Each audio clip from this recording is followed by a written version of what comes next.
Let's define suffering for a second. A common and sometimes unwelcome phenomenon that affects all, speaks to all ethnicities, cultures, religions, and even species. It's inescapable and inevitable. We as people have defined suffering in its noun as the state of undergoing pain, distress, or hardship. However, as a verb, I truly believe that the description is based on perspective and attitude. It is how I see and interpret things that's key. A lot of the times, actually mostly, I try to go against the feelings that have negatively affected me. And in that, I remember being asked a question. You're smiling so often lately, it is as though everything's going right for you. How do you do it? And honestly, it doesn't always work out that way because life doesn't always work out that way.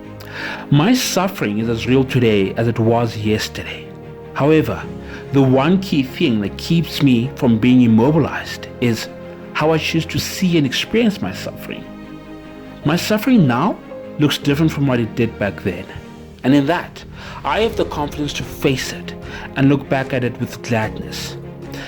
I am proud of who I am today, and some of that was because of my discomfort. Let me not create a false sense of reality here and say I take it all with grace, because at times I do not. But ultimately, I choose to recognize my growth when it happens, and to understand that comfort is sometimes born from discomfort. Growth is sometimes birthed from some sort of suffering.